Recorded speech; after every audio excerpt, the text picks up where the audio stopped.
evening, friends, and welcome to another late night edition of Crime Time with DutyRon and Ed Wallace. You know the drill. We're retired New York City police detectives and 9/11 World Trade Center first responders.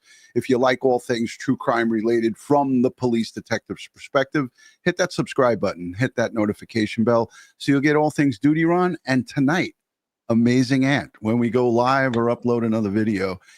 Hey, tonight we're going to talk about Luigi Mangione, murder suspect of CEO Brian Thompson. He is going to be, in my opinion, extradited Tuesday or maybe Wednesday, the latest, back to New York City. So we're looking at tonight is the 14th, 15th, 16th, 17th, or 18th. He should be back here in New York.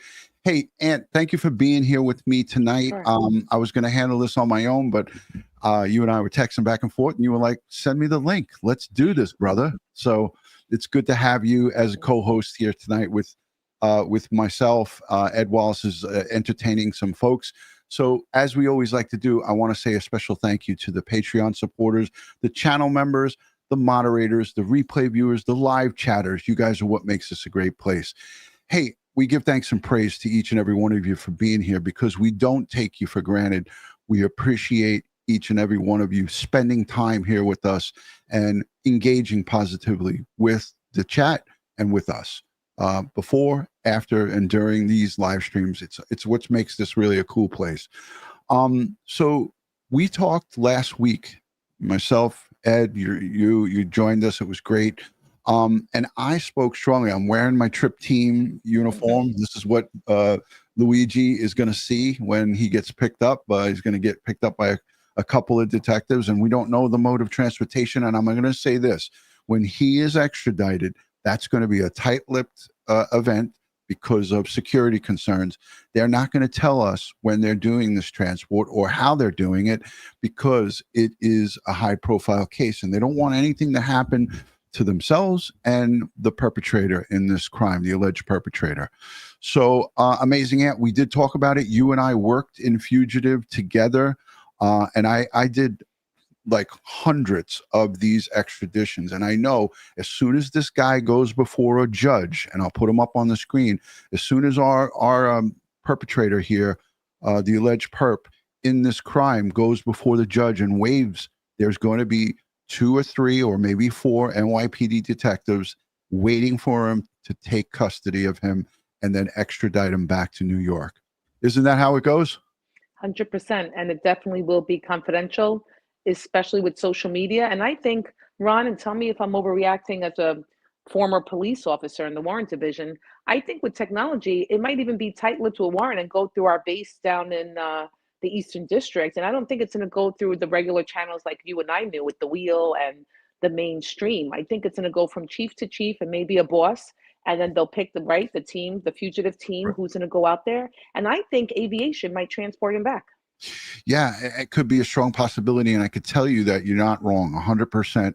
It's not going to be the Trip Team that's going to pick him up. It's the major case. The U.S. Marshals are going to have to be with them because he's crossing state lines with a felon. So U.S. Marshals, the NYPD case detectives, the major case who are assigned to this case, are going to take this straight from Pennsylvania and bring him back. Ed mentioned aviation. You mentioned aviation. That's definitely an option. Transportation by car is another option, but it is a long drive. It's 300 miles. So 4.4-hour drive, and he's not medically cleared yet, which I'm assuming they're working on. Who knows his medical dynamics? Right. That's a good, He won't go and be. He won't be transported if he's not medically cleared. Let's listen to this little piece, and then we'll come back. Hashtag DutyRon, hashtag Ant for your questions, and we're going to make this a nice, comfortable, interactive live stream. So I want to engage with the chat a little bit more. This is kind of late night. I'm feeling really good. I've had a couple of runs of days that have been bad for me, but this happens to be one of my good days. So I'm feeling pretty good. Thank you to everybody who's given prayers and so forth. All right, now to the latest on the fight to bring murder suspect Luigi Mangione back to New York. Officials announcing today that there have been some progress in this issue. Linda Schmidt is in the newsroom with details on this. Linda. Yeah, first of all, good evening to both of you. And Mangione, as we all know, he has been fighting extradition. But this afternoon, Manhattan DA Alvin Bragg announced that he might waive extradition after all, and he could end up back here in New York sooner than expected. At a public safety press conference today, Manhattan DA Alvin Bragg addressing the status of extraditing Luigi Mangione to New York. Indications are that the defendant may waive, but that waiver is not complete until a court. All right. So just so those of you who are outside the country and that maybe don't know who this man is, this is Alvin Bragg. He is the Manhattan District Attorney. He's the main guy who runs the borough. He's the head honcho in the District Attorney's office. I want to just tell you that he would not be before a microphone talking about waiving the suspect waiving extradition if there was not a conversation between the attorney's office that represents him, that's Dickey, and the Manhattan District Attorney's writing district attorneys who will be handling this case and handling all of the legalities of the extradition. Now, the extradition hearing is going to be exclusively done in Pennsylvania, obviously, but, you know, members from the district attorney's office will be embedded there. And they communicate back and forth. So this man is not going to get up before a mic, and there's his name, Alvin Bragg, and make that statement if that conversation wasn't had. And I said it earlier on, this subject, Luigi, has never been arrested before. And he thought to himself, I'm going to fight the criminal justice system. I'm going to fight the system tooth and nail. And when it sunk in, like I said, when we talked a couple of days ago, you Ed and I, when it sinks in and he's sitting in that crappy little cell, and we're going to show the cell that he is in, that the actual type of cell that he's in and the conditions that he's in, he realized quickly, and I said it, I called it, that he would, within a week, within a short period of time, I think I said, he would waive his extradition because the time that he spends sitting in that Pennsylvania jail does not count as time served. So, in other words, let's just say for argument's sake, he gets a major break in this case, and something, by some miracle, the charges don't go forward, or something happens. His time that he's sitting there in Pennsylvania, the judge can't say, okay, you got 60 days time served. If he sat there for 30, 45 days, he would get a big fat donut in New York as time served. Nothing. All of that time is wasted time there. Let's listen to Alvin Bragg. And I've done this so many times that I've seen and heard all different types of criminals, murderers, people who have got, high felonies, various different crimes. And they all said, you know what, when we get him in the car and we're transporting him back or put him on the plane, they were like, that was a real waste of time. What I did was stupid. So, I told you he was going to waive it before Christmas. I'm looking at it probably from also, not that, I mean, females and males were different. We think differently, but I'm thinking first time arrested, he has a little bit more emotion. It was a crime of passion. His emotions are going through the, roller coaster right now. And that whole light bulb came on too late for him, but now he's going to waive it because he doesn't want to be further from where he plans on being, which was New York. Debbie, both Amazing Aunt and myself agree with you wholeheartedly. Not a chance the charges won't go forward. There's not a chance. These charges will go forward. I was just throwing a monkey wrench out there for you guys. But let's listen to Alvin Bragg, because he would not get before the cameras with this whole entourage that he has here outside and make a statement like this if Luigi did not talk to his attorney and his attorney advised him, hey, it's time for you to waive this extradition. The defendant may waive, but waiver is not complete until a court proceeding, which my understanding from court officials in Pennsylvania cannot happen until Tuesday. So until that time, we're going to continue to press forward on parallel paths. Meanwhile, the San Francisco Chronicle is reporting a San Francisco police officer contacted the FBI the same day these surveillance pictures were released by the NYPD on December 5th. It was one day after the murder. It reports the officer recognized Mangione's face after his mother reported him missing to San Francisco PD last month. And the officer. This blew my mind today, and when I heard this. Yes, Listen, I want to talk about it. Yeah, you're a retired NYPD sergeant. There is no excuse for a breakdown of communications between a police department in San Francisco, the cop who took the missing persons report, one day later, saw this face, saw this kid right here. And I call him a kid because I'm 60 and he's 26. I'm in between. Saw this guy's face. I know. Well, we'll never get into age. It's not proper to ask a woman her age. But this police officer saw this guy's face and then the pictures and said, wait a minute, I got a call. I mean, I wish that he would have called direct to the NYPD. He called the FBI and he made notification to the FBI. And when you go to the FBI, there's so much red tape. The FBI never likes to make direct notification. They always go through, as they call it, channels, right? And the red tape caused the NYPD to never get that notification that this guy noticed. And but we got blamed for it. I know. Always. Of course he gets blamed for it. But like, here's the thing. A police officer in a municipal police department or a local police department sees this guy's face and says something. He did his job. He made the notification. But like, people are asking questions like, how did this huge family, the Mangione family, how did nobody from this large conglomerate, these huge, companies and corporations and all of the 30, grandchildren, great grandchildren, how did nobody see this face and say, oh my God? And I'm not talking about this mug, this is where he's in custody. I'm talking about these pictures right here. How did nobody say anything about that? Well, I think they were protecting him and finding counsel and hoping he would make contact with them before the cops. Yes. And thank you to everybody for being here in the live chat. Make sure you hit the thumbs up while you're at it. And we're going to get into some of this. There's a lot more in this news report. So let's let the rest of this play.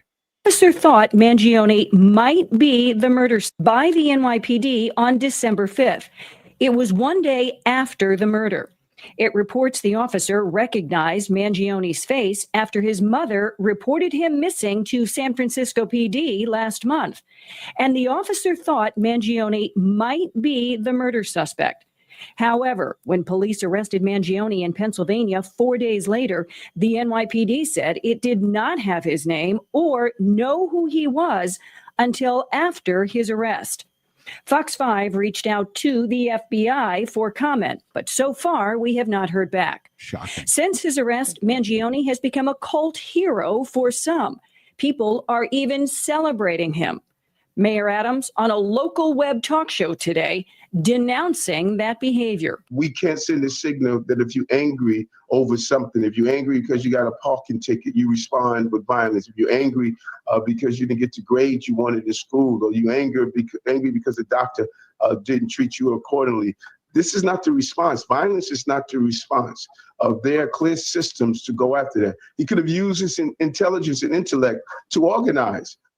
And also today I spoke with UnitedHealthcare, the company telling us it was not Mangione's health carrier, never was, and he never worked for the company. Back upstairs to you. All right. Interesting bit of information there that he was never a part of UnitedHealthcare. He just chose UnitedHealthcare because it's the number 2, I believe. Number 4 largest corporation in the nation, number 1 healthcare. Yeah. So there you have it. I mean, I said on the last live stream, my oldest son has UnitedHealthcare.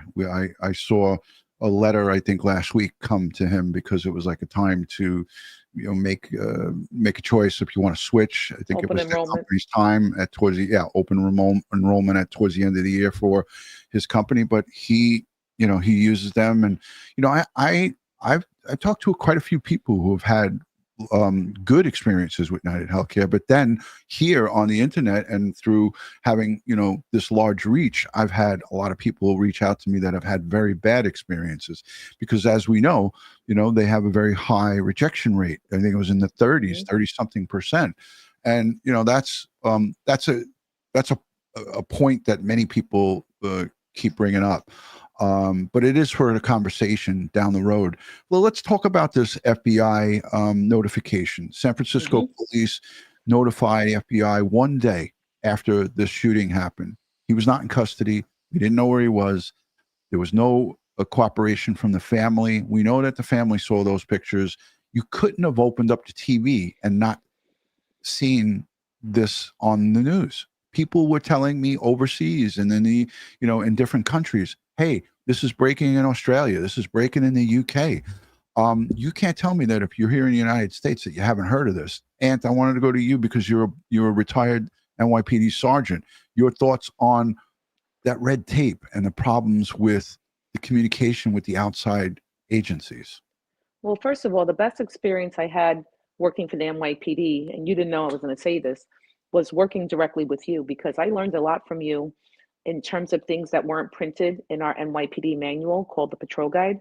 I learned a lot of savviness, swag, communication, especially your calm demeanor and your ability to call different partners, different agencies, also helped me learn how to communicate with the other jails and the other partners. I've dealt with the FBI, I've dealt with the offices, the field offices when we've had calls.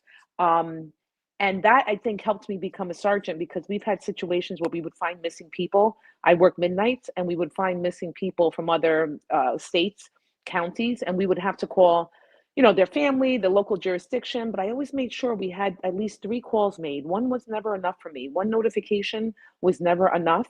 Or if we found a prisoner who had a warrant, right? Someone out of North Carolina, we would call we would call the police department that placed it. We would go through the NIC checks and the different checks we do, but we would also put on the computer and call warrants.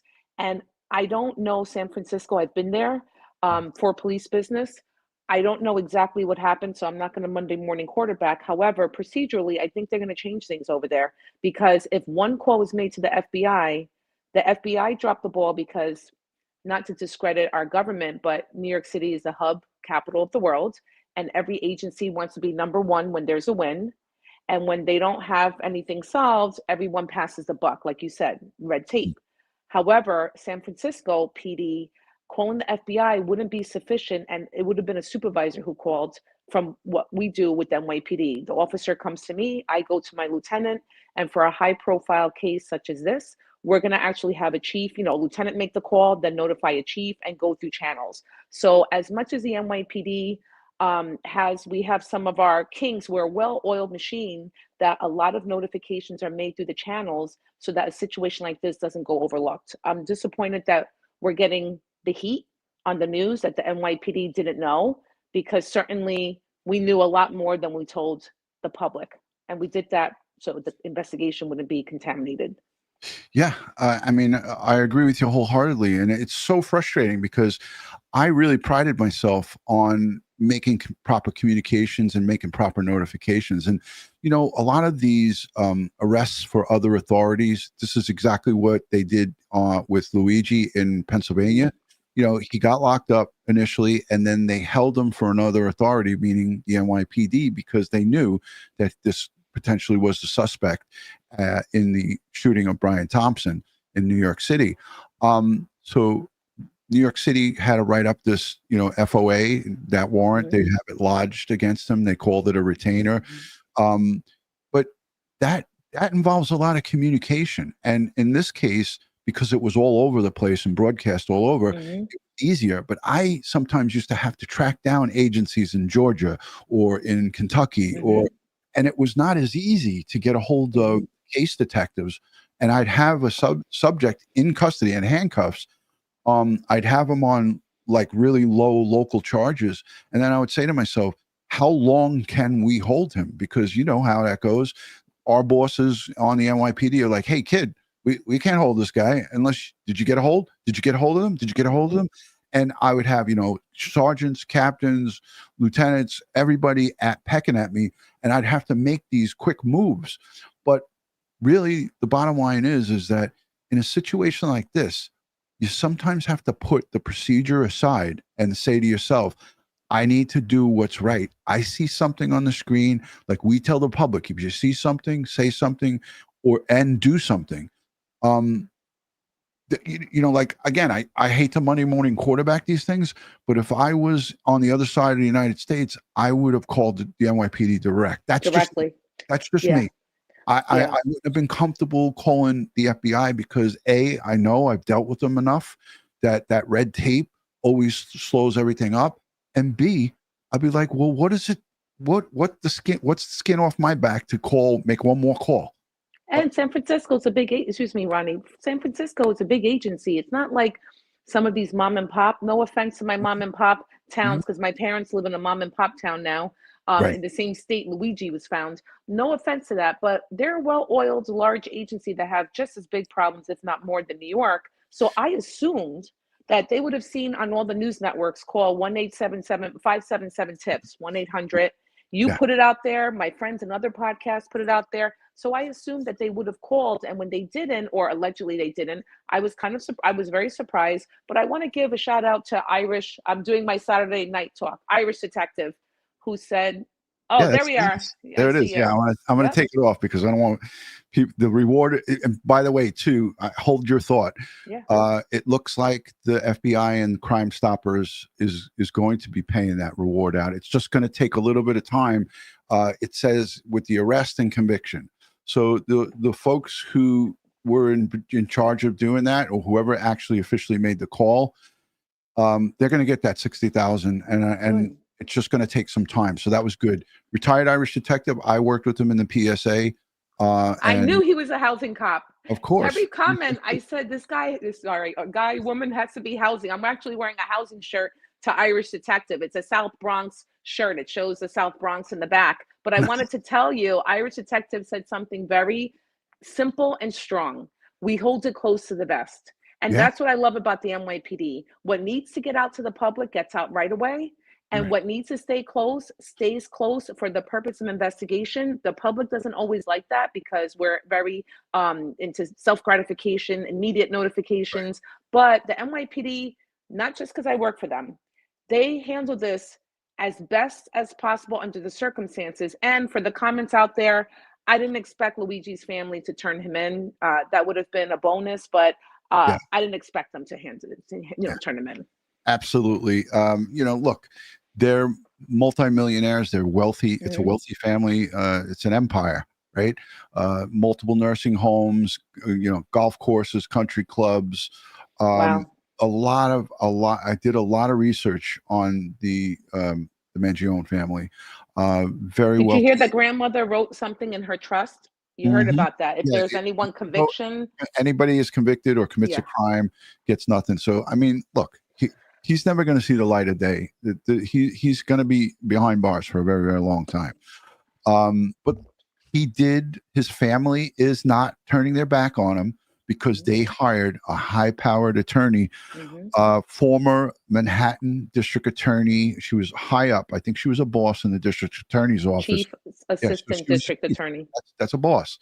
So she's a chief. These chiefs are bigwigs within the district attorney, not as, on the higher level like Alvin Bragg, but she's a chief. So she rose through the ranks in the Manhattan district attorney's office. She knows the hallways of the criminal justice system in Manhattan. She's tried many cases. She knows all the judges. She knows all the law clerks. Her name is Karen Friedman. And the family is paying for this private attorney.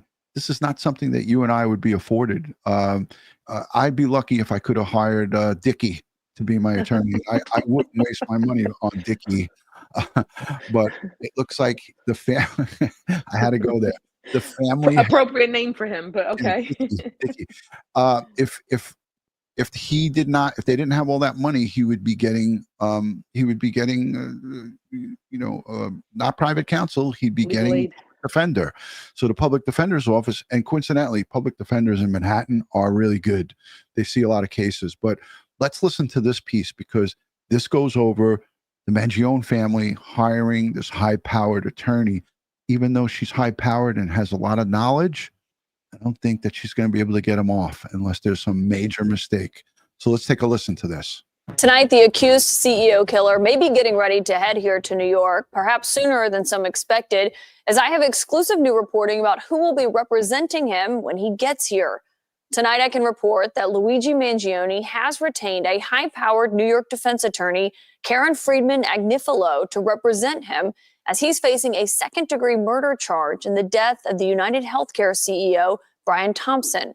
Viewers of The Source will be very familiar with Friedman Agnifilo, who was recently a CNN legal analyst, but she's also a veteran of the New York criminal justice system. She served as the chief assistant district attorney in the Manhattan DA's office for 7 years before going into private practice. As one longtime New York prosecutor told me tonight, she knows, quote, every corridor, every judge, every clerk in the courthouse here. And she will be taking this case on at a time when investigators have amassed new evidence in recent days, with police telling CNN this week that the 3D printed gun he had on him when he was arrested matches the 3 shell casings that were found at the crime scene in Midtown Manhattan. His fingerprints also match those that investigators found on items near the scene. This is all evidence that Friedman... I want to just pause it right here because we spoke on this too. That is a large mountain. That's a high mountain to climb. For any defense attorney, I don't care how good you are. That is damning information, and that's just the tip of the iceberg. Because don't forget, and I want to put us back on just in the small boxes. I want people to see. And by the way, the super chats, I'm gonna definitely get to them all. Yeah. So please, I see people in the chat. Could you please answer me? I just want to get the basics of the show out there, and then we will get to the super chats towards the halfway point here. So thank you to everybody who's given those super chats. The mountain of evidence is hard to overcome, but at the same time, what you have to look at here is the due process. Everybody is afforded it. They're going to go through it. They're going to challenge the evidence. His defense attorney is going to challenge the evidence. But let's not forget, they did a search warrant at Brian Thompson, the CEO of UnitedHealthcare, at his hotel room. They wanted to see if Brian Thompson was communicating with anybody because, remember, Luigi was on the phone walking down that sidewalk before he shot him and killed him. And they want to know, did that burner phone call to Brian Thompson? Did anybody else call to Brian Thompson to alert him to come out? Was he lured out of his hotel room that early, or was that something that he was just doing to go get a cup of coffee? So all of this stuff is going to come out. They got his laptop. They subpoenaed that laptop. They already have a warrant, and they've already probably scrubbed our great computer crimes guys. We have a good friend who was in computer crimes. He joined us on one of the shows. The Computer Crime Squad, NYPD, is an elite squad. They will get all of the information from the burner phone. That's Luigi's burner phone, his laptop, all of his communication, the months leading up to this, and all that time afterwards before he was in 5 days taken into custody. And they'll also do that victimology. They'll look at Brian Thompson's communications and or any threats that were coming into him, and they will have to comb through all of that. And that's part of this investigation. And that's why I said to you and Ed, it's actually good that he's his defense attorney, Dickey, gave him the wrong advice. It was advantage investigators. No? Yes, 100%. And the communication, obviously, you said it's going to establish a lot more than what we already know. But also, Ed mentioned like premeditated murder, right? When we talk about intent, and there was a lot of questions about murder 1, murder 2, but it is going to show a lot more, I think, premeditated murder. And in terms of his defense, she's an excellent attorney, and she's probably the best person to defend him, even though the evidence is striking. We can talk about this in another episode, but now it's coming out that he has a medical condition that causes mental rage and other stuff. So I think the defense, once they see all this mounting evidence, I think they're going to lean towards a medical defense and maybe go insanity at some point, but we have to see the rest of the evidence. The other thing is, it came up on a super chat real quick before I forget, because I don't have my memo pad. Someone asked Batwoman. I guess now I'm Batwoman. I didn't plan on that. I love the shirt. I love it. It's my police. It's our Saturday night shirt at work, everyone. If you're wondering why I put this on, I was in health clothes doing cards. I had my tooth pulled. And when Ron texted me, I didn't really have time to, prepare. So I just threw this on and figured it's appropriate for Saturday night. And Ronnie worked housing. I worked housing. It's perfect. So it's a vote to housing. But yeah, I think with this whole situation with federal charges, I still think she's also a lawyer in the Southern District of New York, so she can represent him federally. Oh, yeah. I feel like the feds are really going to want to grab this out of Alvin Bragg. What do you think? Ed's touched on it, and he feels strongly that the feds will step in, but it has to go one step at a time. Yeah. They have to get him back here first, and then we'll see how that develops. I wouldn't be surprised, but at the end of the day, the bottom line is that the process has to go. You have to dot your I's and cross your T's. You cannot do anything that's not legal. So every bit of this steps of how this goes has to be proper. And she knows the procedure because she worked 7 years in the Manhattan District Attorney. She was, a chief. So the bottom line is the family hired this high-powered attorney. She's going to have her investigators that are going to challenge all the evidence and how the evidence was collected, if it was done the right way, which we're assuming it was, because this is the NYPD. They're not going to be, jumping and trying to jump through hoops or take shortcuts.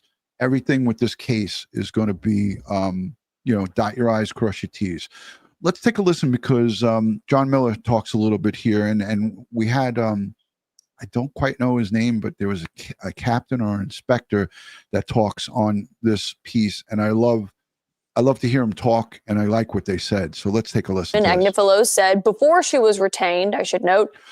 By the way, so Friedman. Agnifilo. Thank you. You're welcome. The high-powered attorney. He was an analyst for CNN, and she actually, I got to put us back on again. He actually made a statement on here, and I thank you for bringing up the mental health component, because I also agreed with you on that. I brought it up too. Some people got pissed off, but before she was retained as an analyst, and I don't know if that could be a conflict here, because again, I'm not an attorney, but I see that as a problem because she talked with CNN about this case, and she talked about a mental health defense. You know why? Why? Let me put on my nerd glasses. Hold on. Put them on. I'm going full screen with you. That woman. They're my reading glasses, so I probably look different. I like them. It's so I can read the chat. Okay, Not why? as young as I look. Why? She created, why she became a chief, everyone. She created the Human Trafficking Division in Manhattan. She created the Sex Crimes Unit. But guess what, everyone? Drum roll. She created a mental health court for defense. Ooh. Bingo. Yahtzee. Bingo. Hi, everyone. Go on. All right, let's listen to this. You just rang the bell for the night. Thank you. At the crime scene in Midtown Manhattan. His fingerprints also match those that investigators found on items near the scene. This is all evidence that Friedman Agnifilo said before she was retained, I should note, could potentially be a problem. It looks to me like there might be a not guilty by reason of insanity defense that they're going to be thinking about, because the evidence is going to be so overwhelming that he did what he did. At this hour, Luigi Mangione. So they cut it off. I have the full interview. That's his defense attorney now, by the way. And you heard what she said. And for those of you who might not have, maybe didn't know that, but as soon as this woman goes off screen here and they put this second person on, this is now Luigi Mangione's defense attorney. And listen to what she said in this clip. But they stopped it. I have the full interview. Evidence that Friedman Agnifilo said before she was retained, I should note, could potentially be a problem. It looks to me like there might be a not guilty by reason of insanity defense that they're going to be thinking about, because the evidence is going to be so overwhelming that he did what he did. At this hour, Luigi Mangione. She's definitely going for a not guilty by reason of insanity. There is I would bet my pension on it that she's going to go that route. What are your thoughts? Yes. People brought it up in the chat, and I agree with the chat. It's a conflict because I think when she gave that interview, the family was already talking to her. She is giving commentary before this guy is her client. Right. And I would want her as a lawyer. She's giving commentary on national television on CNN. She was employed by CNN. Let's listen to a little bit more. I'm going to dig up the whole interview because I have it saved. Remains behind bars in Pennsylvania. But just today, we heard from the Manhattan District Attorney who said that he could waive extradition, meaning he could be headed here to New York as early as Tuesday. My sources tonight on the breaking news are CNN's chief law enforcement and intelligence analyst and also the former NYPD Deputy Commissioner, John Miller, retired NYPD captain and author of The Guns of Antwerp, John Monahan, as well as former federal prosecutor and CNN legal analyst, Jennifer Rogers. It's great to have you all here, especially on this breaking news that now he has retained a New York attorney. Previously, he had Thomas Dickey in Pennsylvania, who we heard from this week, but everyone was kind of looking to see who was going to be representing him and taking this case on in New York. Tell us what that means as this comes at a time as we're hearing from Alvin Bragg about potentially waiving extradition. Yeah, well, the extradition piece in Pennsylvania is really a non-event. Most defendants waive it because all it is proving that the guy that New York wants is the guy that Pennsylvania has. It's just an identity thing. There's really no question here when you see all the things that he was arrested with that tie him to the scene of the crime, et cetera. I got to stop this for a second again. Amazing. Yeah. CNN took that video down. I can't even view it. They had to. They took the video down. But I just watched it about 5 hours ago. We can probably get our computer guy that we know to find it. Yeah. I just clicked on it and it's gone. You know why? If anybody can find that video or anybody has a screen record of it, I want to see it. Send it to me on DutyRon.com, please. We'll do a giveaway. Wow. Yeah.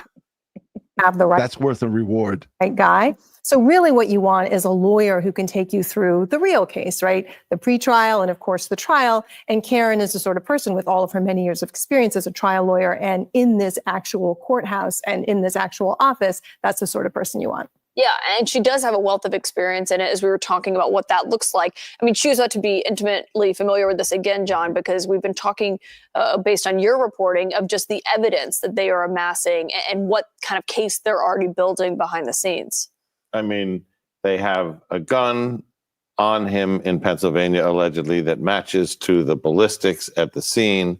They have a 3-page letter on him, which the police are describing as a claim of responsibility, where he talks about the what and the why. They have fingerprints that are on his fingers that allegedly match fingerprints that are on a phone discarded at the scene, a water bottle, and a power bar wrapping. So when you get to the elements of a good prosecution, forensic evidence, motive, means, opportunity, as Karen framed in her interview before she was representing him, it's all there. Now, it doesn't mean it can't be challenged. That's what a trial's about. Yeah, well, and obviously being intimately familiar with that, how will that serve her potentially as in terms, or serve him, I should note, as the client here, as he's going to be, if this delay that they're having with him getting from Pennsylvania to New York is about to be over, what do the next steps in this process look like for him? Well, they're going to extradite him, and it was just a matter of time. And now it's just a matter of transporting him over there and get. This is the captain that I love. Yep. I love the way this guy talks. I forgot his name. John Monahan. That's right. Yeah, he's a great guy. But when you hear him talk, this Captain John Monahan, he is this is what a true New Yorker sounds like. Him into the New York City system. I'm just very disappointed that we didn't have a chance. If you notice, there was a delay in charging him when he was first arrested. They didn't level the charges in New York until that evening. That was to give our detectives a chance to get in the box with him. And speak. For those of you who don't know the box terminology, that's getting him in an interview in an interrogation room, putting him in the box and cornering him and getting more information out of him before he lawyers up. That's legal. You could do it. You can question him. And as soon as they ask for an attorney, you got to stop. But he goes on to talk about this is true. This guy is a true, he came up through the ranks. He was a detective. This guy's a great investigator. And when he was first arrested, they didn't level the charges in New York until that evening. That was to give our detectives a chance to get in the box with him and speak with him. Because once you file it, Jen, once you file an accusatory instrument, the absolute right to counsel attaches. Now we can't question him without his attorney sitting there. There was a window But you could have before. Yes, that's why we don't charge right away. You look at the timing. Pennsylvania locked him up. They tried to talk to him. He lawyered up. They charged him an hour later. It's exactly how that works. So our guys come in. We didn't charge him right away. Now, he has a right to counsel out of Pennsylvania because they filed charges. We didn't file charges yet. So we want to get an experienced detective in a box with him and see if he'll talk. You get a real good experienced detective in that box. This kid, I think, wanted to talk. It's a shame that we missed that window. They must have tried for a few hours because they didn't charge him and file accusatory instrument, which attaches the right to counsel, until that evening. There's a lot we could have gotten. But now for the New York case, like the science didn't catch this guy. We only had partial prints. We had ballistics that matched absolutely nothing because the gun didn't exist. Police worked that photo. The person, that's how they caught this guy. Now that we have a subject, now we can take his prints, match it to the partial. We can take his gun, match it to the ballistics. This is all evidence going forward. Take his DNA, match it to the DNA. Right. Which is what they're doing. But on that note, on that point about being able to have a chance to talk with him, he was initially cooperative, and then later we learned, I think pretty quickly on, he stopped being so. I mean, that could have been incredibly valuable for them. It is, but the thing that always boggles my mind about this case is why he had all this stuff with him. I mean, in some ways, he obviously was an intelligent kid. He had all of this education, high marks, and so on. He committed this, but he was a dumb criminal. What people fail to realize when they talk about this guy, this perp, is yes, he's Ivy League. Yes, he's smart, but he was not a smart criminal. He was not a career criminal. This is his first go around. So he was dotting his I's and crossing his T's in his mind, but he screwed up by holding on to all of the evidence and not getting rid of it. Everybody was thinking along the way. Even Ed Wallace said to me, why aren't they checking the sewers? They probably are, but we're not hearing about it in Central Park. Why aren't they looking off camera where he could have? Because he has to have enough common sense that there's cameras everywhere in Manhattan. If he dumped the murder weapon in a dumpster, it would have been on camera. But once you get into Central Park, then that's a freebie there. There's not cameras everywhere in Central Park. But that's what people miss. So many people who talk about this miss that he was a smart person, book smart, smart. But not street smart and not criminal smart. And that's where he screwed up. And that's where it's good that he wasn't that smart when it comes to getting rid of evidence and so forth. crime. The execution of it showed a lot of planning. He's a sharp kid, and yet he is found in a McDonald's with all of these things on him, right? These papers, the gun. Why he didn't ditch that stuff right away is beyond me. He must have just at some point, once he gets caught, he realizes what's happening. He knows he needs to be quiet. I mean, you don't have to be that smart to realize you need to ask for a lawyer. And the warrants they're getting now, he was on a laptop when they found him in the McDonald's. He had a phone. As they've been sifting through that, John, where does that stand? One. And two, have they figured out yet who he was on the phone with? Little Patty, we don't know. There's going to be a lot of things that they have as far as evidence that they're not required to release it to the public. And the NYPD, as Amazing Ant and I said, they're not quick to expose their cards. They're exposing what they need to expose. He's in custody now, and now you notice it's a shutdown. They don't really need, unless, of course, the matching of the gun to the ballistic to the cartridges at the scene. But they're not going to be giving out any further information until they totally have to. Go ahead, Ann. Thank you. I like how Captain Monahan, like you said, is old school. He's the original Law and Order before it was a show, right? He said, get him in the box and get him to talk. And this is what I love about the NYPD. I'm talking old school and new school, but this particular comment, getting him in the box to speak with him. I think a lot of these small town police departments, this is a great arrest for them, obviously. But the NYPD has a street smart and a savviness about them that's not aggressive, that's not intimidating when they're speaking to someone in the box. And we're professionals and we do it a lot more. So no discredit to these smaller agencies. I think that his lawyer jumped in quickly, worried about the local charges, not giving him proper advice for extradition. However, it could be possible, like Monahan said, we had time, the NYPD, to properly interview him in the box, and they could have just been holding the subject with their local charges, getting him tired, hungry, irritated. So by the time we were able to make any contact, which we didn't, but if we were, he was already checked out and lawyering up. If we would have been up there preliminarily, I think the extradition would have already happened. But it works for us for evidence that it didn't. I tend to agree with you on that. But let's listen to the rest of this because they go into a lot of details here.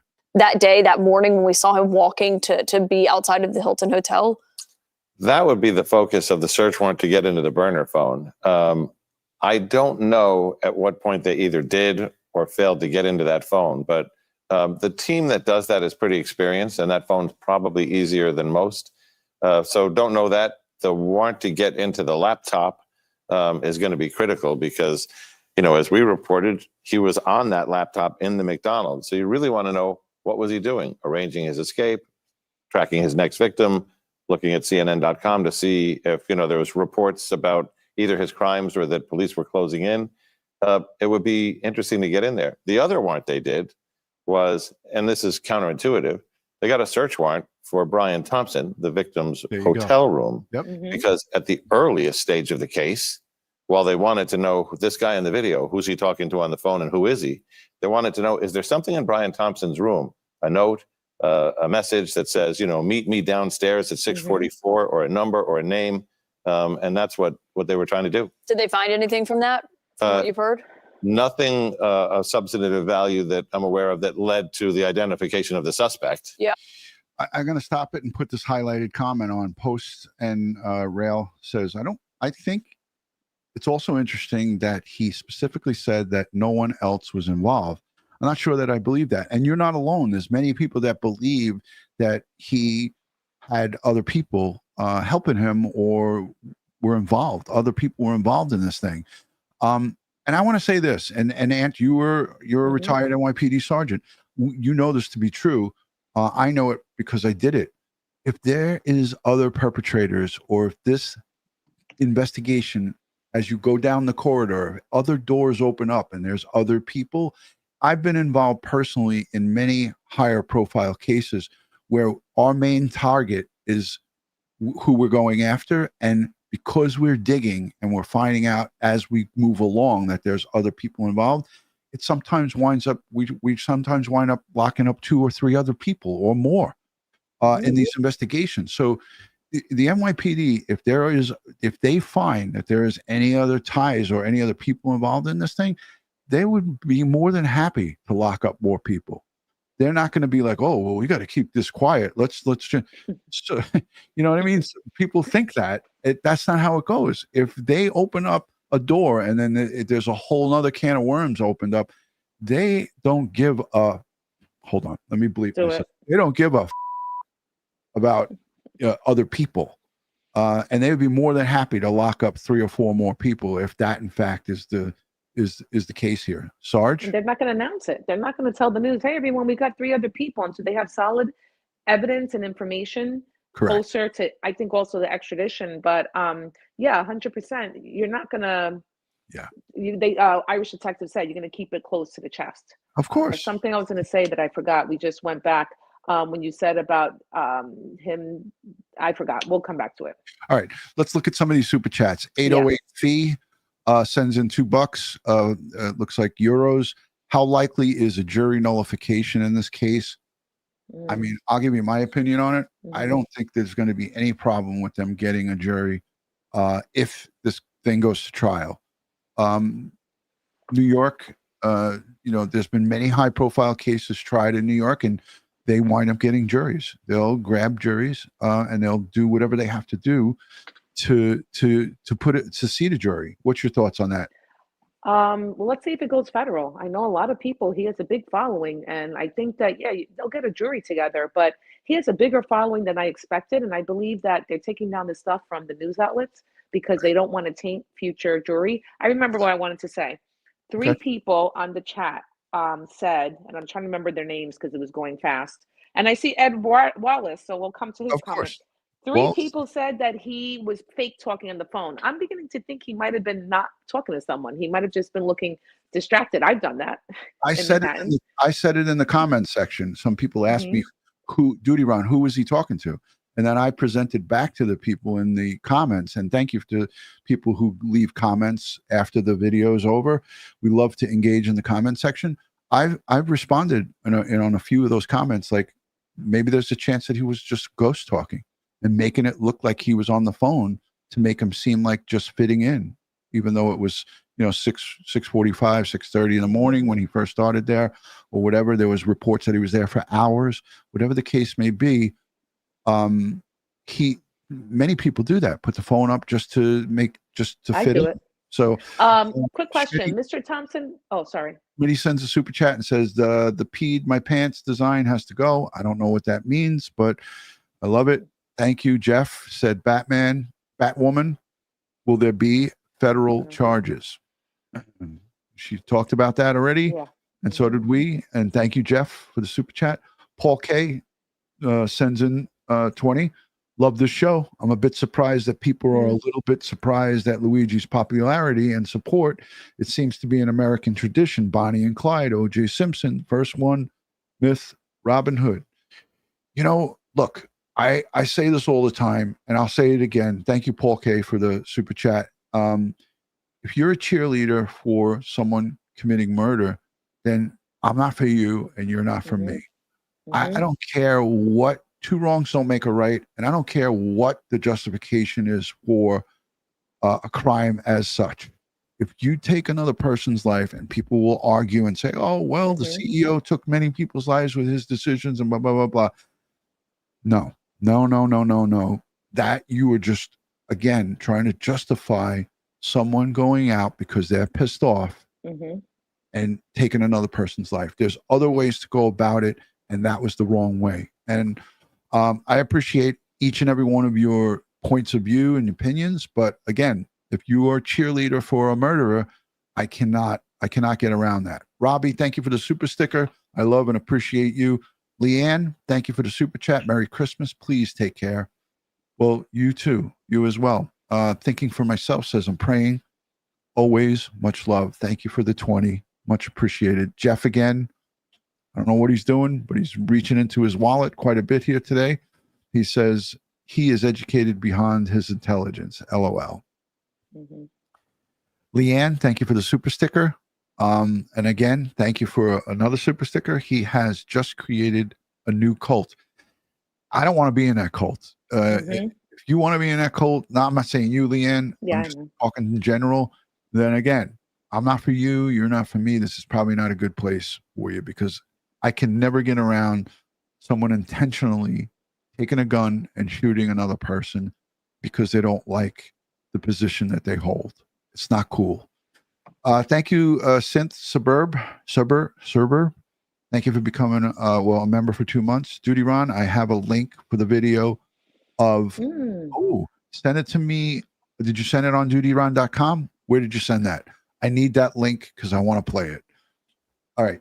Ant, if I didn't kill your whole train of thought, please let me know what you wanted to say. You want to look for it, and I'll just go over a few of the comments. And Ed Wallace reminding everyone, and Ed has been 10 out of 10 correct. This is terrorism. And Ed mentions it last week. Special interest terrorism is murder 1 in New York State penal law. Let's see what happens with the Fed. Someone commented on the YouTube channel that it's murder 2, and I understand what they were saying, but Ed taught me something. I didn't know about the special interest terrorism, and I'm a cop. Yeah. I put it up on the screen. He sent me a full email about it. Okay.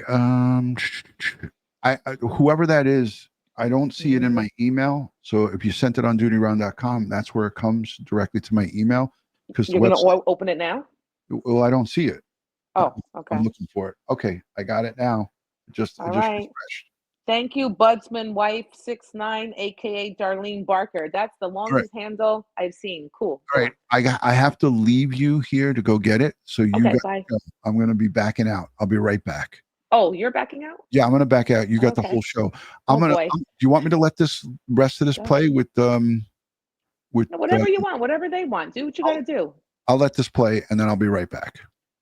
Okay. All right. I won't go unhinged. All right, then you just talk. I'll just put you on. Oh, okay. Let's see what everyone wants here. So I'm going through the comments. Obviously, Ed Wallace is here, and I went to his comments from last week. But I have to say, a lot of good points here. A lot of you are saying that perhaps he was fake ghosting. The P genes, I didn't realize it was such a thing until this chat. I had my tooth pulled a few days ago, so I've been offline except for Ronnie, for DutyRon. And now that I'm seeing this, it's disgusting to even see how fashionable this murderer is becoming. It's not surprising in the day we're living in, but okay. Amy Joe, I don't think that Luigi was a radical per se, and I think he did wrong, and I am not in his corner. I just think that there is so much more to the story. Yeah, you know, there's a switch, right? And his switch went off, and the things he's upset about, no one's saying that he's wrong to be upset about them. I think we've all been affected by different types of corporations and healthcare and the system, right? System, broken system, medical system, legal system, food system, healthcare system. But for obvious reasons, his act to commit murder really makes it all perverted, and his message should not be heard by people who want to glorify murderers. Like, people should not listen to him because he did a murder. But I think for some of you in the chat who mentioned, this is bringing people together to discuss the things that he obviously was passionate about, but handled wrongly. I still think Mr. Thompson looked like he was meeting someone. At 6:45 in the morning, I'm not rushing to a hotel, to work, even at work like that, unless someone needs help right away. Yes, Ronnie, DutyRon. It wasn't, it was the video that I just showed, that little piece. So it wasn't, that wasn't I'll it. reach out to our computer friend and ask him if he can find the video. Just what link is it? I'll take a picture of it. It was a full interview that they did no, with okay. her prior to her being retained. And what they, Agnifilo. yeah, what they just shared with me was what I played tonight, essentially. Okay. So let's let the rest of this play. They wanted to know this guy in the video, who's he talking to on the phone and who is he? They wanted to know, is there something in Brian Thompson's room, a note, a message that says, you know, meet me downstairs at 6:44, or a number or a name. And that's what they were trying to do. Did they find anything from that? From what you've heard? Nothing of substantive value that I'm aware of that led to the identification of the suspect. Yeah. You know, he had all the stuff to prepare for his conference there. And the other interesting detail today that came from the San Francisco Chronicle is San Francisco police identified the suspect 4 days before he was captured and arrested. They passed that information on to the FBI. Eric Adams on Saturday seemed to indicate that they kind of knew who this was, but obviously it wasn't until a few days later that they actually arrested him. What happens there in terms of police in San Francisco pass along this tip? Obviously, they're getting a lot of stuff, but this was who it was, actually. Right. And of course, they didn't know that. And they had, as John and I were talking before we came on, they had hundreds of tips similar to that. But this one came from a cop who, as you said, interviewed his mother. Her mother knows her son. When she filed the missing persons report. Right. Apparently filed it in San Francisco because that's where he was last seen.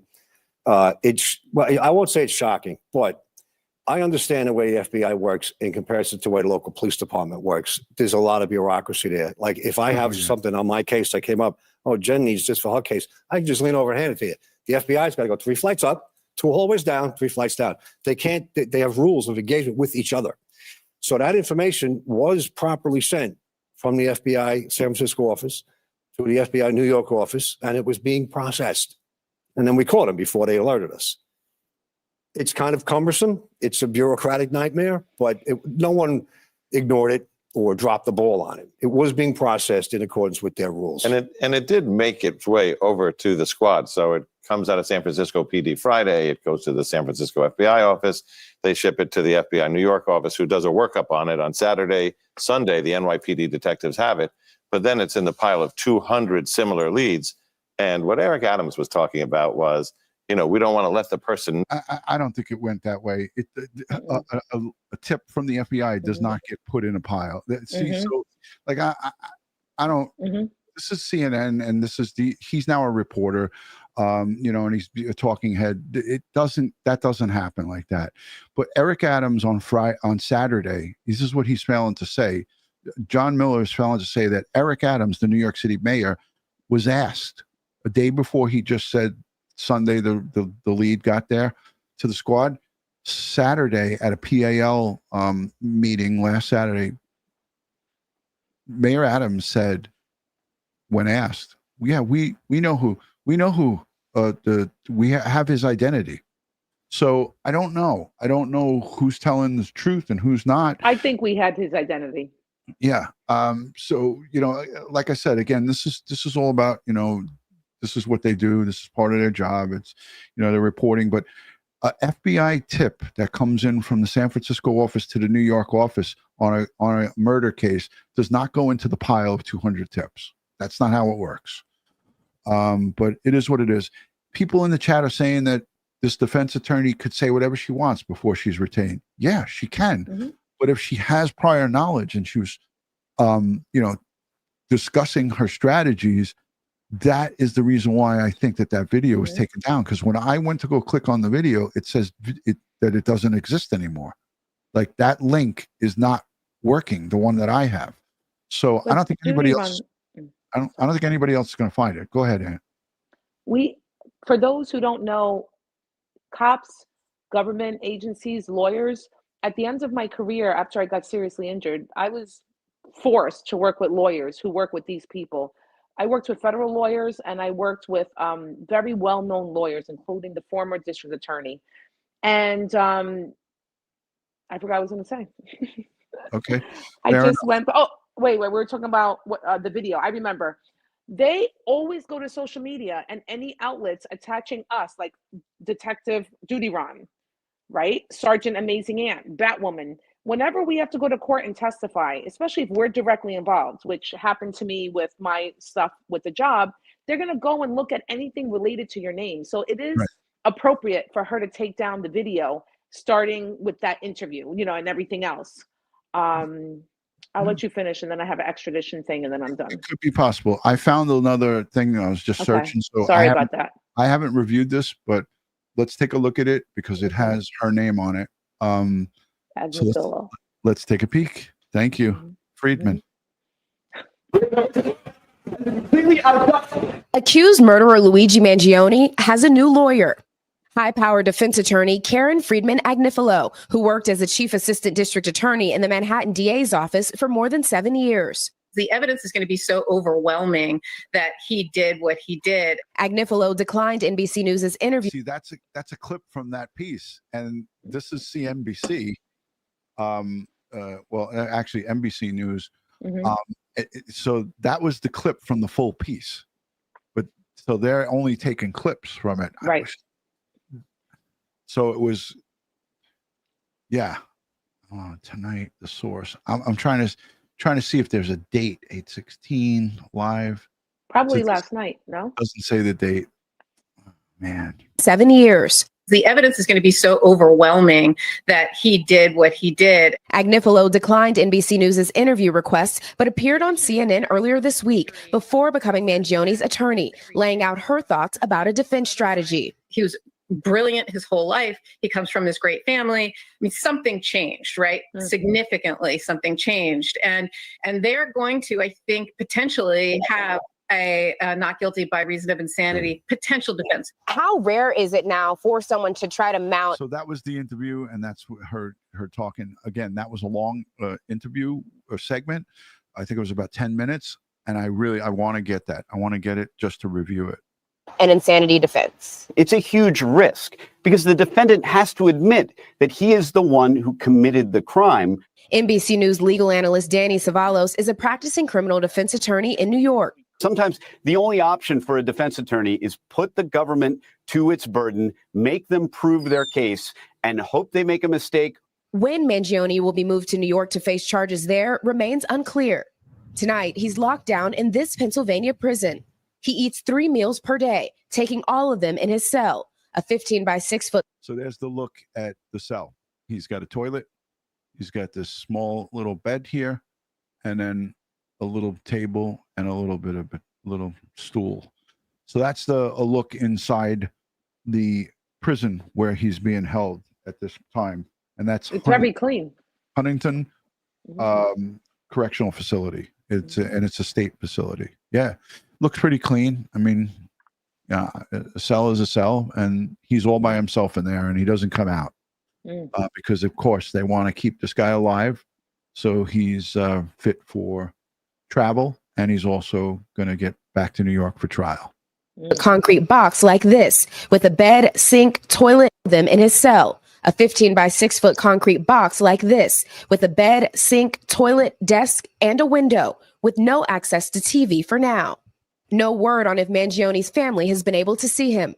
But two sources familiar with the matter tell NBC News authorities spoke with his mother the night before he was arrested, showing her photos of the suspect, his mother acknowledging that it could be her son. And Priscilla joins me now from outside the Pennsylvania prison where Mangione is being held. Priscilla, we've also been seeing signs of support for Mangione's defense online. Yeah, Jose, there's actually an online fundraiser for Mangione that has already raised more than $100,000. That support expressed by some online is part of what has authority. You know, it's ironic that regular people are contributing to this Fundly account, and it's not a GoFundMe, it's a Fundly. That's the same account that Wade Wilson supporters sent over $100,000 to as well. And again, Wade Wilson murdered 2 innocent women, brutal murderer, convicted, sentenced to death in Florida. He collected $100,000. This kid, this family is wealthy beyond anybody. They have enough money for 1,000 of us to spend in a lifetime. He doesn't need a fundraiser, but people are sending their money, their hard-earned money in for somebody who is alleged to have taken someone's life. And it's pretty sad. It's pretty sad. Let's go to the chat. Hashtag Ant, hashtag DutyRon. I know Ed Wallace was perusing in the chat. He had company tonight. I'm starting to run out of gas, so to speak. So let's go to the chat. Hashtag DutyRon and hashtag Ant. What do you got? What are you doing with that phone? Amazing, Ant. The chat, because I don't have 2 monitors right now, so I'm on my tiny iPhone trying to. So you're saying I got to get you a monitor? That's what you're saying? Eventually, when I do your secretarial work. Okay, fair enough. And by the way, everyone, I had to take out my teeth because I had a tooth pull and I had this retainer and it was killing me. And I kept forgetting what I was telling you because I was more worried about that. I'm good now. But you're totally fine. We'll hang up. It's just a pain. I have a Banfield clip that I want to play that's hilarious. I don't agree with it. I thought it was in poor taste, but she had Alex Capriello outside of this prison, and she was talking to inmates from her broadcast, and they were flipping the lights on and off. Did anybody see that? I didn't. I just, me personally, you can say whatever you want. I just felt like it was in bad taste, but a lot of people were interested in seeing it. And she was asking the prisoners, does he have a TV? How's the food? It was crazy. And if you know Banfield, she has by her own admittance, she said on her broadcast that she called, well, she doesn't do it now, I hope, but when Brian Kohlberger was, in the beginning, she said that she was calling him every day, that she had her own burner phone that she used to try to call Brian Kohlberger to get an interview from him in his cell. So, unbelievable. I just want to play this because this talks about his cell and his conditions again. Did you see any questions come across? Because I didn't. No. Okay. Just Banfield stuff. I'm looking. Yep. Luigi Mangione is fighting extradition to New York. While that happens, this is the prison where he's being held. It's the State Correctional Institution at Huntington, the oldest operating state prison in Pennsylvania. Mangione's cell looks much like the one you see here, according to a law enforcement source. His actual cell is 15 by 6 feet. A Department of Corrections spokesperson says he's in a single cell and not in solitary confinement. He is not interacting with other inmates at this time. He has a bed, a sink, toilet, and a desk with a seat. It's always interesting to see, a prison in your backyard that, frankly, most people wouldn't be able to pick out of a map or wouldn't know the name of. And now everyone's interested in the type of food he's eating, the cell block that he's in. Meals at the facility are served 3 times a day, 6:15, 10:40, and supper at 5:15. Tonight on the menu, Mangione has a choice between chicken parmesan and a dish called pizza beans. The Department of Corrections says Mangione has... Did he say pizza beans? Yeah. Oh meat or beans? I got to go back because I was reading a email from Ed Wallace. He sent me an email. Ron, why didn't the San Francisco PD notify the NYPD directly? Why notify the FBI first? And Ed, before you might have sent this question, I said it on the live stream. I would have made both notifications. Maybe he was required by his department to notify the FBI, but I would have been like, screw it. I'm notifying the NYPD direct. I'm a San Francisco Police Department police officer. I'm calling the NYPD. I'm calling 1PP or the Crime Stoppers tip line, or I'm calling directly to the squad, and I'm going to talk to them and tell them this information. But that's just me. That's what I would have done. And that's what Ed Wallace would have done. I know that. Meals at the facility are served 3 times a day, 6:15, 10:40, and supper at 5:15. Tonight on the menu, Mangione has a choice between chicken parmesan and a dish called pizza beans. The Department of Corrections says Mangione has taken his meals in his cell and is not interacting with other inmates, adding all inmates are afforded time outside their cells, even if they are a higher custody level. Mangione's case has received a great deal of national attention, so perhaps no surprise, he's already known to some inmates, some of whom shouted his name to media outlet News Nation. That type of notoriety is also an... This is CNN reporting about News Nation's debacle of communicating with inmates. They were flickering the lights on and off, and they were communicating with Banfield, and she was waving to them. That's crazy. I got to play it. I have to play. All right, play it. Put a 1 in the chat if you want to see it. Put a 2 if you'd really rather not. Let's see what the chat wants. And Amazing Ant, let's see what the chat I say wants. 1. I'm looking. Should we put a 1 in the chat? I'm putting a 1. Oh my God. Damn Yell said 1. Oh yeah, it's blowing up 1. I see 2 2s, 3 2s. They're all 1s. Go for it. Okay. Banfield on prison conditions that they suck. Okay. Let's look at this. I'm going to regret this. I know I'm going to regret it. Correspondent Alex Capriello standing by to... Hold on a second. Oh, good God. Why do we do this to ourselves? Why do we punish ourselves? I only follow you. She looks so happy about it, too. Watch. That's News Nation's correspondent Alex Capriello standing by to do the big report for us tonight. So some interesting interaction you had with the inmates from over the chain link. Tell me about it, Alex. Look how happy she looks. Yeah, pretty unbelievable moment. And Ashley, I can tell you at this very moment, I can look over my left shoulder up at the top of this prison wall, see through a window and see that your face is right there. They're watching Banfield at this exact moment as they promised they would. All right, so let's backtrack a little bit, okay? So earlier today, I was reporting outside this prison wall. So, oh my gosh. Wow. I'm not sure if you just heard. Oh, hell no. Wow. And Ashley, that was them screaming. I just waved. Alex, I just waved. And that was the... Can you hear that? Hi, guys. Say hello to Alex Capriello. They said, we got you, Alex.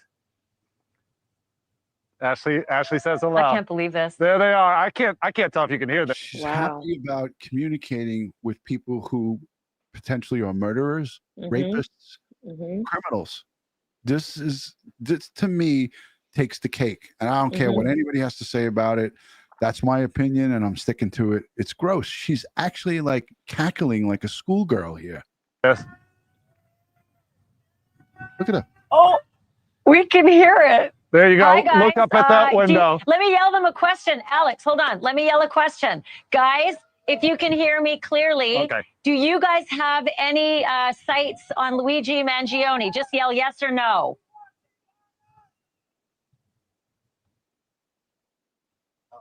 I don't know if they're answering. They're flickering. They're saying no. Go ahead. Ask no, another they one. don't They have can hear sights. Okay.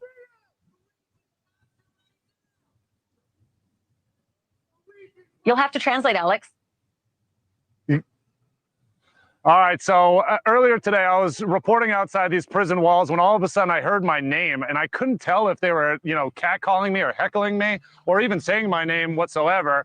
And so I started reporting on Luigi Mangione's prison conditions as I was finding them out. And as soon as the live shot was over, that's when I turned around and they said, the conditions suck. And so that was my confirmation. Oh my gosh, they're watching News Nation at that very moment. I pulled out my camera, I recorded, and here's more of that interaction. Take a look from earlier today.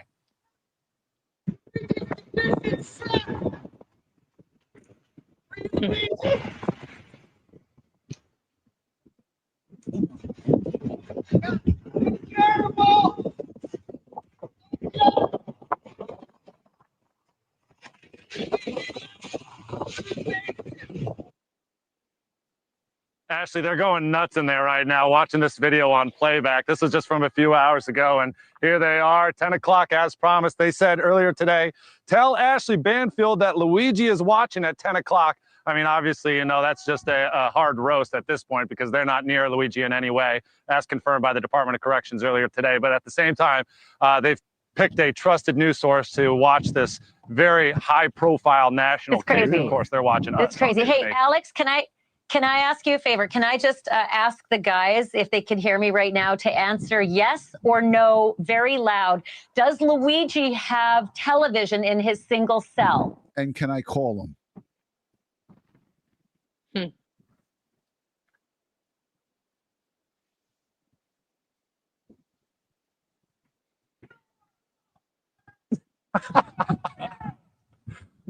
No. Unreal. They said no, right? Obviously, They we have a said little no. bit of a He delay, doesn't but have they're a getting, TV, and yeah, that's- they're getting the questions, and they're giving us the answers. They're But getting Luigi it. does not have. Wow, this is quite something. This is the strangest interview I've ever conducted. Me too, Ashley. You know, according to the Department of Corrections, he's got his own solitary cell. It's not solitary confinement, but he's by himself. It's not dorm style. I'm not sure exactly what those guys got going on in terms of a living situation. It sounds like they're all clustered together. But as far as Luigi's accommodations, he's by himself. He's got a bed. He's got a chair. He's got a toilet, a sink. Again, he's not with the rest of these guys, but he's not in solitary confinement. Okay. So This goes on for 12 minutes. She continues to go on and on with him. I can't. in a little bit, just not right now. Okay, I need to get to some serious business, guys. Saying BS, they saying terrible. What are Terrible, they they're saying? saying. I heard terrible. I heard terrible. They're saying heck no. They're saying BS. They're saying terrible. They're saying that's not what they are eating. She asked him how the food was. Oh, He's man, insulting I them. totally can't get over Manhattan, not just Brian Thompson. inmates. Good morning. This goes Can we on zoom for in? See that? 12 News minutes. Nation. Look, this is the part I want you to see. Yeah. The lights. Yeah, the view that you're seeing, so we can see where the guys basically, are yelling out the windows. By the way, I mean, if you were a regular civilian and you were walking on the street there and taking video of this correctional facility, you would be confronted by one of the correctional officers that patrols the perimeter, and they would be saying to you, "Why are you filming?"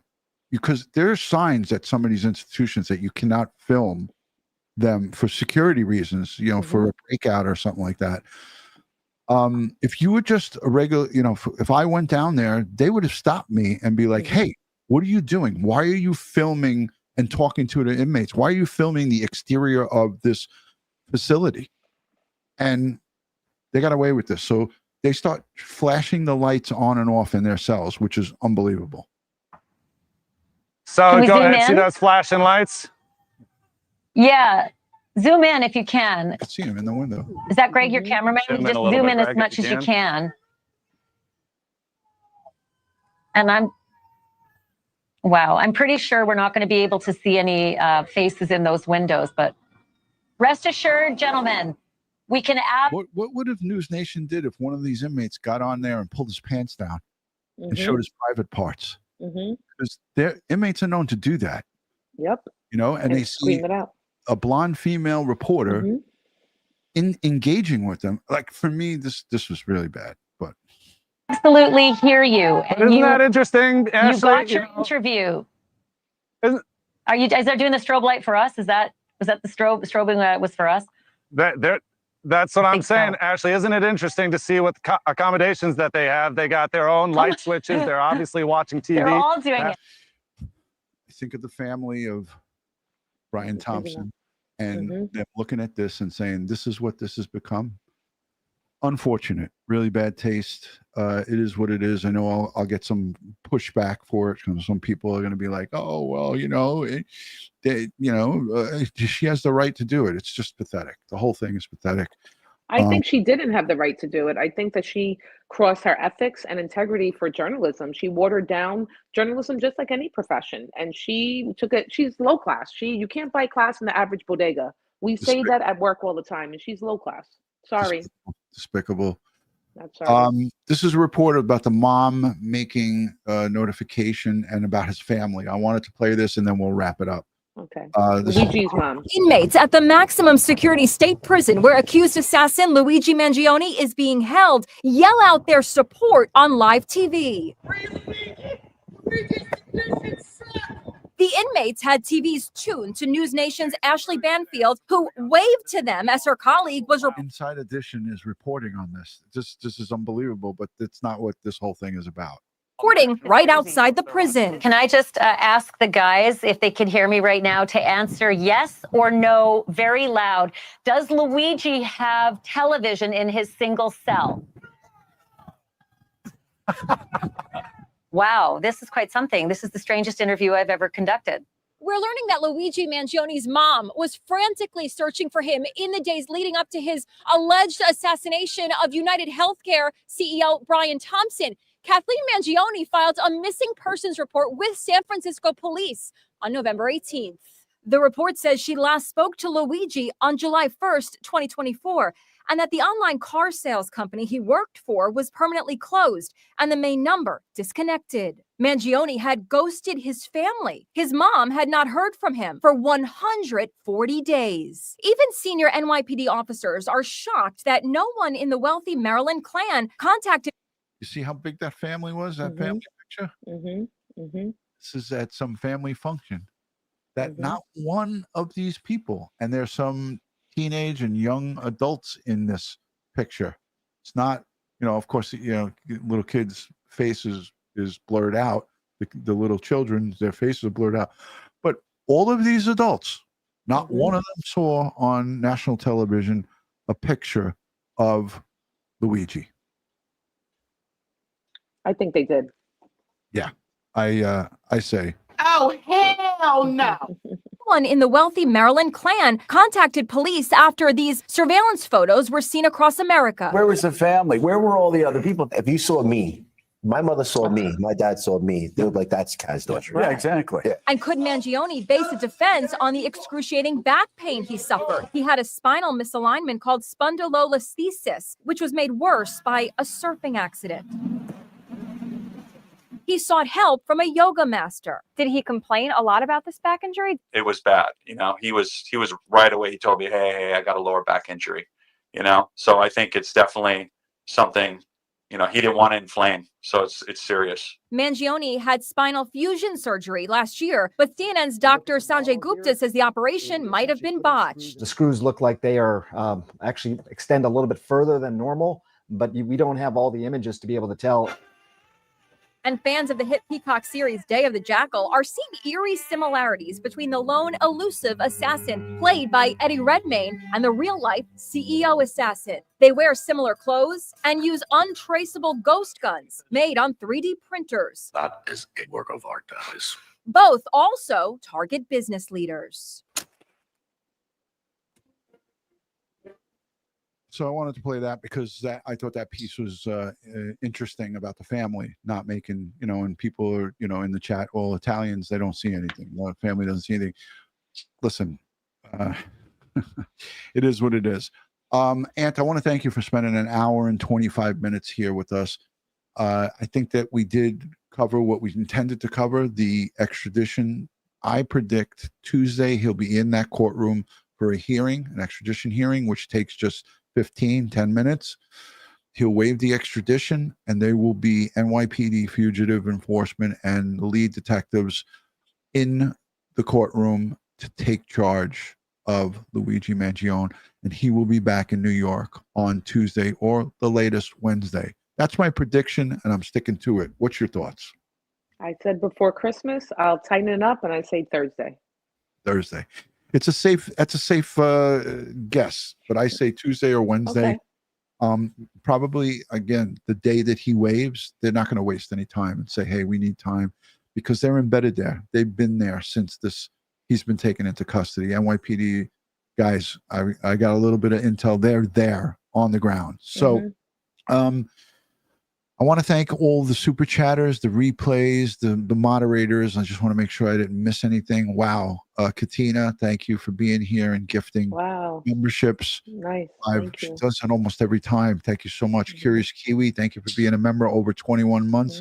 Merry Christmas to you all, and watch your 6. Absolutely.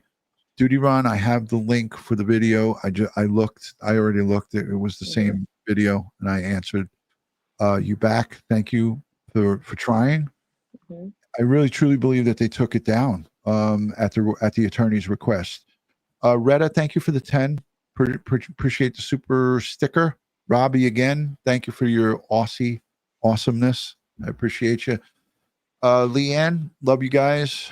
Gotta go. Well, thank you for hanging out with us. Jennifer Nobles, a platinum member for over 3 years. Wow. I love Jen Nobles because we started together with the billboards for Sincere and Classic in Bakersfield, California, and we've been friends ever since. And I actually looked at one of my Aruba videos that I did when I was on vacation with the missus, and Jennifer was in the chat of that Aruba video, and she's like, I really got to get there. She finally did get to go there this year, so I'm glad that she did. I just came back from Aruba a month ago for my mom's 70th. Nice. Yeah, Everyone should go. It's perfect. It's beautiful there. Cheryl says, wait, do you guys not know he retained another attorney from New York? You're late to the party. We've been talking about it the whole live stream, Cheryl. I love when people come in the middle of it. And then I'm not making fun or anything, but so many people come in the middle. And then when you have these longer live streams, they don't realize. But yeah, we talked about it for a good 25, 30 minutes. Just Say When, thank you for being a channel member and also a moderator. You all have a great evening. Yeah, I know I'm going to pay the price for this, but I'm going to get to sleep a little bit later tomorrow. I do have a funeral upstate New York to attend in the afternoon. I was supposed to get together with Ed Wallace. I'm not going to be able to do that, but he's going to come to my office, I think Tuesday or Thursday. So that'd be an opportunity for you to bring those empanadas if they were available for Ed on Tuesday or Thursday. I'll give you intel. I got to check my planner. Busy lady. Planner. We'll Let us figure it know. out. Even if you don't bring the empanadas, if you could just show up, that would be pretty cool. We could get a little photo op in there, the three of us, That'd be great. the dynamic trio, the Three Musketeers. I'll bring my Santa hat for the next giveaway for Christmas and Hanukkah. We'll figure it out. Amy Jo, thank you for the prayers and the well wishes, and thank you to everybody who's hung in for an hour and 30. Yeah, thank you, everyone. On a Saturday night. So I believe that this perp is going to be in New York's custody, and he'll be either at, depending on what, how this all unfolds, either at the Manhattan House of Detention, Rikers Island, or if the feds get him, he'll be over in Brooklyn, right? So we'll see what happens. And tell them what MDC is, where Epstein was. Yes, that's the House of Epstein, and that's where he could potentially be, because I think that they'll want to keep him close to the Manhattan court, which is right there. So look at Ed Wallace. He always has to get in a little licks here. He's been there. What? He wants to put his 2 cents in. But Ed's the best. I love him. Or Dorothy and the Wizard of Oz. Real quick, I got one last quick story for Extradition. I wanted to tell you, and you'll be proud of this. You probably saw it on the local news last night. This is why I love the Warren Division and the NYPD. They just arrested someone in the Bronx, for those of you who want to Google it. 20 He years. was arrested in the 50th Precinct, NYPD, for an incident that happened 20 years ago. He ran over someone and killed the guy, left the country, and went overseas to Europe. He got arrested there last week or 2 weeks ago, and there was a warrant for his arrest from NYPD, and they just extradited him back yesterday to JFK from the Balkans, and he's going to be held for homicide, vehicular manslaughter, for killing someone. So I wanted to say that just goes to show, you see something, say something. The police do their part. They put out a warrant for him, and 20 years later, it showed up, and he's back in New York. Yeah, and that is a partnership the NYPD has with so many outside of the country's agencies, and it's really a testament to the partnerships that get built. And I was just trying to search for it, but I saw it. I actually saw it on the news tonight. Cool.